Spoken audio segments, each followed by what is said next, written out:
Berikut akan saya coba demokan terkait dengan implementasi ClickIn SSO sesuai dengan skenario kebutuhan di KPU. Di sini saya gambarkan skenario pertama. Ini adalah menggunakan model organisasi sebagai pengelompokan dari user. Contohnya di sini ada kelompok jenis user ASN, perusahaan penyedia, dan juga ada masyarakat. Ini saya sederhanakan saja seperti ini contohnya. Lalu ada 3 aplikasi contoh. Dalam hal ini saya contohkan aplikasi yang pertama Silog, kedua Silon, ketiga Sirekap. Dan ini URL di lokal komputer saya yang nanti akan digunakan untuk demo aplikasi ini. Jadi dari organisasi dan aplikasi ini saya juga sudah membuat 4 user demo, di mana 2 user ini dikelompokkan dalam jenis user ASN, lalu ada 1 sebagai user perusahaan media dan 1 user dari masyarakat. Nah, skenario ini mungkin jadi kurang ideal ya terkait dengan use case real di lapangan, karena bisa jadi satu ASN ini ada juga pembagian yang lebih detail lagi di dalamnya. Nah, jadi tidak semua user misalkan bisa mengakses, karena di sini kita menganalogikan bahwa semua ASN ini bisa mengakses semua aplikasi, baik itu Silog, Silon maupun Sirekap. Tapi di sini untuk perusahaan hanya bisa mengakses Silog saja. Sementara untuk masyarakat bisa mengakses aplikasi Silon dan Sirekap. Tapi mungkin dalam pembagian realnya bisa jadi ASN ini juga ada pembagian lagi. Tidak semua ASN bisa mengakses semua aplikasi ini. Nah, ini akan masuk ke skenario kedua, di mana kita akan menggunakan role permission, di mana kita membuat satu permission, misalkan di sini ada akses Silog untuk mengakses resource Silog, ada akses Silon untuk mengakses Silon, dan ada permission akses Sirekap untuk mengakses Sirekap. Nah, permission ini akan di-assign ke dalam satu role. Di sini misalkan ada role operator pusat, di mana role operator pusat ini memiliki permission ke akses Silog, Silon, dan Sirekap. Sementara untuk operator Silog hanya bisa mengakses aplikasi Silog, ada operator Silon, role ini hanya bisa mengakses aplikasi Silon, dan juga ada operator Sirekap yang hanya bisa mengakses aplikasi Sirekap. Nah, skenario ini bisa dibuat menjadi lebih fleksibel karena sekarang kita bisa membagi user berdasarkan role. Dimana misalkan tadi user John dan Joni ini adalah user ASN, dimana sekarang bisa di-set, misalkan 1 adalah sebagai operator pusat yang bisa mengakses semua aplikasi, sementara yang lain hanya sebagai operator, misalkan di sini operator Silog, sehingga walaupun dia ASN tetap hanya bisa mengakses aplikasi Silog. Begitu juga untuk yang pembagian yang lain sudah di-set berdasarkan akses, tapi sekarang di mapping berdasarkan role dan permission-nya. Nah, skenario ini yang akan kita coba implementasikan. Nah, bagaimana konfigurasi di dalam aplikasi admin konsol SSL itu sendiri? Di sini saya sudah mendaftarkan 3 aplikasi, yaitu yang pertama ini Sirekap, yang sudah saya konfigurasi, redirect URL-nya dan juga box sign-up-nya sesuai dengan setup dari masing-masing aplikasi itu. Karena tadi aplikasi Sirekap berjalan di URL http sirekap.local port 8000 dengan callback seperti ini /out/callback. Nah, aplikasi yang kedua ini yang Silon, ini juga sama, hanya dibedakan nama hostnya dan portnya. Begitu juga untuk aplikasi Silog, dibedakan dengan nama host dan portnya. Nah, untuk organisasinya ini juga sudah kita buat, yaitu ada masyarakat, perusahaan, dan ASN, di mana masing-masing ini sudah ada member, sudah ada pengelolaan member untuk masing-masing jenis organisasinya. Membernya siapa saja sesuai skenario, ada user zone dan journey untuk yang ASN. Begitu juga dengan organisasi yang lain seperti perusahaan penyedia. Ini juga kita bisa mengelola member dari masing-masing user ini, yang kita bisa tambahkan dari daftar user yang sudah ada.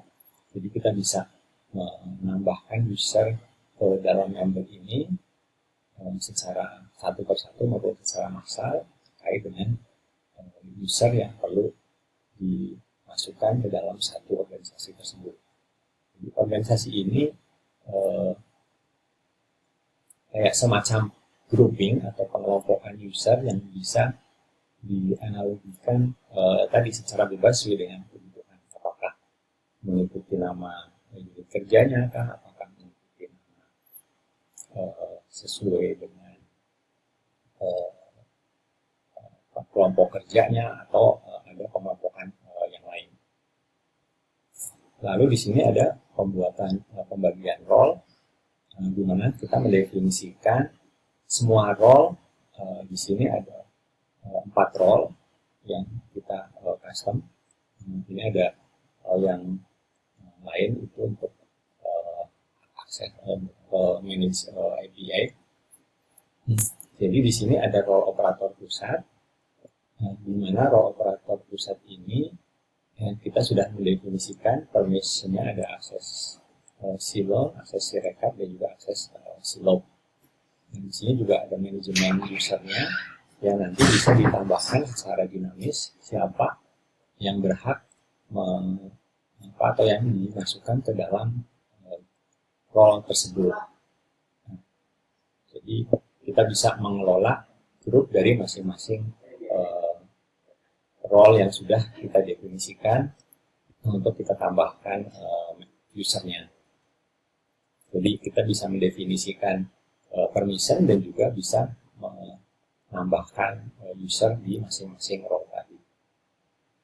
Nah, role ini sudah saya mapping sesuai dengan skenario tadi, bahwa kita akan men-set akses dari masing-masing user tadi sesuai dengan role-nya, sehingga user tadi akan dibatasi aksesnya ke aplikasi yang sesuai dengan permission di dalam role yang diassign ke user tersebut. Nah, sekarang kita lihat aplikasi demo-nya. Nah, yang pertama misalkan ini aplikasi Silog. Jadi ini secara aplikasi ini sama semua. Secara tampilan hanya dibedakan title-nya saja. Jadi ada Silog, Silon maupun Sirekap. Jadi hanya dibedakan di title-nya saja untuk menyederhanakan proses demo ini. Nah, di sini saya sudah menyiapkan tadi ada sekitar 4 demo user. Jadi nanti kita bisa coba satu persatu untuk menskenariokan tadi akses dari masing-masing user tadi. Nah, saya mau mencoba menggambarkan, misalkan di sini kita lihat ada user Johnny. User Johnny ini adalah operator Silo. Dia hanya bisa mengakses aplikasi Silo. Saya akan coba login ke aplikasi Silon dengan menggunakan user Johnny, yang harusnya dia tidak punya hak akses di sini. Jadi saya login dengan username Johnny.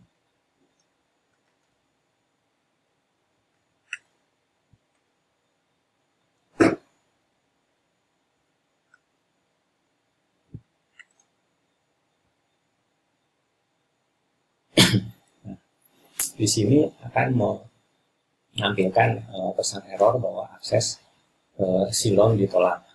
Tapi nanti ini informasinya bisa dibikin lebih bagus lagi ya, atau lebih informatif lagi. Tapi untuk kebutuhan demo ini hanya untuk menunjukkan bahwa proses login ke aplikasi Silon dari user itu tadi ditolak karena tidak memiliki atau tidak sesuai dengan hak akses atau role yang sudah ditetapkan. Nah, sekarang kita coba ke aplikasi Silog. Sesuai dengan tadi yang sudah ditetapkan bahwa aplikasi Silog ini bisa diakses oleh user Johnny. Sekarang saya login lagi. Lalu kita lihat apakah user ini bisa dibolehkan atau tidak. Nah, kita lihat bahwa di sini si user Johnny tadi sukses untuk login ke aplikasi Silo. Nah, sekarang kita beranjak ke aplikasi Sirekap. Nah, aplikasi Sirekap ini kalau sesuai dengan mapping yang sudah kita tetapkan juga tidak bisa diakses oleh user Johnny. Nah, kita bisa coba sekarang user Johnny login di aplikasi Sirekap. Jadi jika diperhatikan URL loginnya ini baik 3 aplikasi ini ke URL yang sama. Jadi ini tidak membuat login yang berbeda-beda, ini tetap ke login ke satu server.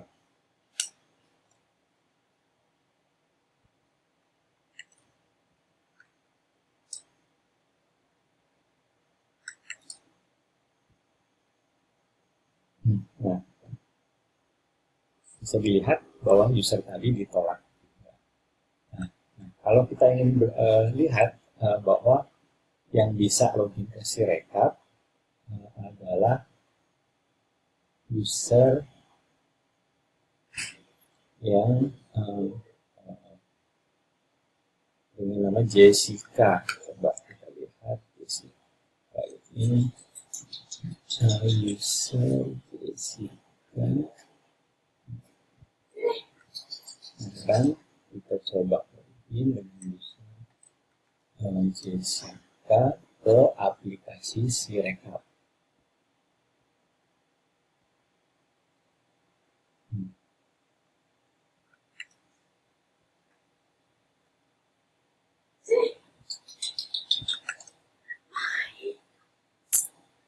Nah, bisa dilihat bahwa user tersebut berhasil ke login ke aplikasi Sirekap. Jadi kalau bisa dilihat, walaupun kedua user tadi terdaftar di dalam login SSO, tapi karena pembagian hak aksesnya itu berbeda, maka user tadi tidak bisa dengan sendirinya mengakses aplikasi-aplikasi yang bukan diberikan akses dari si SSO server tadi. Jadi demikian ini skenario yang coba saya demokan terkait dengan bagaimana kita bisa menggunakan manajemen SSO ini untuk mengatur user secara terpusat, secara fleksibel